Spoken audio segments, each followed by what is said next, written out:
Nous écoutons maintenant, sans brouhaha, Madame Cécile Untermaier pour le groupe socialiste et apparenté.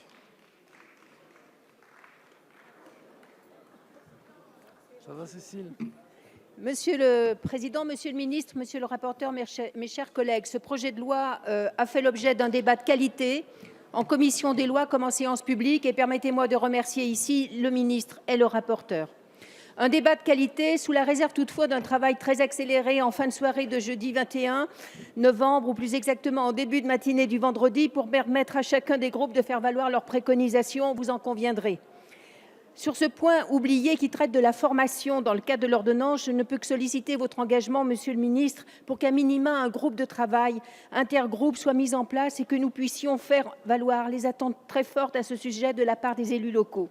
Sur les deux autres sujets, nous devrons saisir le texte 3D annoncé pour 2020.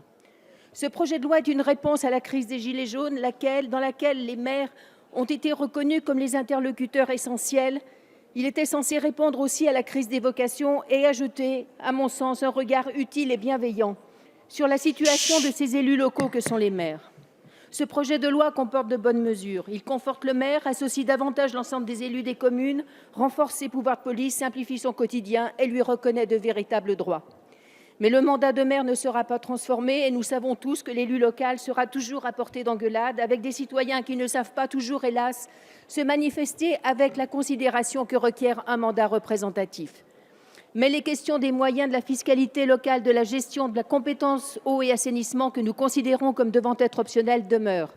Rien sur Airbnb malgré de nombreux amendements sur plusieurs bancs, y compris dans la majorité.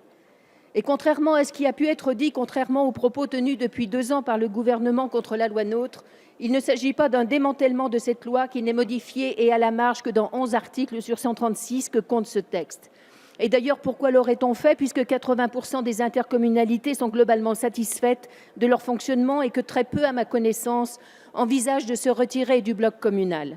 Ainsi, l'intercommunalité dans son ampleur est conservée et c'est dans ce cadre que, par petites touches, la commune revient au cœur du dispositif, revient à la manœuvre au sein d'un EPCI qui doit être un outil de développement et non d'écrasement des collectivités locales, et ceci est très bien. 3 remarques sur les points les moins débattus en séance publique. Sur une question fondamentale que la confiance dans la vie politique et ses acteurs, il fallait parler des voies de la consultation citoyenne, et c'est fait, certes à dose homéopathique, mais c'est fait. Il nous faut prévenir ce mouvement de défiance, d'indifférence, de partager ici avec les élus locaux l'idée que la démocratie locale, c'est certes le Code général des collectivités territoriales, les élus, mais aussi les citoyens pour qui, au final, ces textes sont proposés. Le deuxième point, c'est l'opacité qui entoure la formation et le recours à l'ordonnance n'aidera pas, vous en conviendrez, à y voir plus clair. Elle connaît des excès, cette formation. Des élus de grandes villes ont ainsi pu bénéficier de formations de plus de 40 000 € pour apprendre à parler en public. Et pourtant, il s'agit d'argent public. Elle connaît des insuffisances. Les élus ne peuvent bénéficier d'une formation dès le premier mois de leur premier mandat. Et les dossiers sont des usines à gaz qui découragent de les présenter.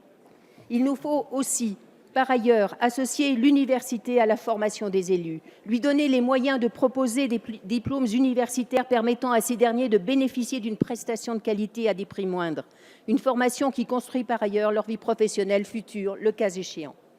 Le troisième point à évoquer, c'est la déontologie qui entre enfin dans ce texte.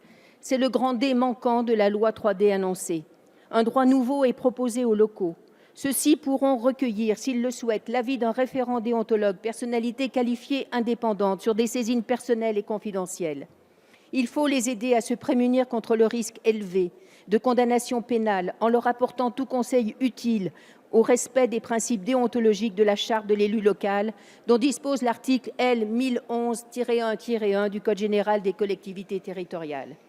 Vous le savez, le droit pénal est d'application stricte et la bonne foi ou l'ignorance ne sont pas prises en compte.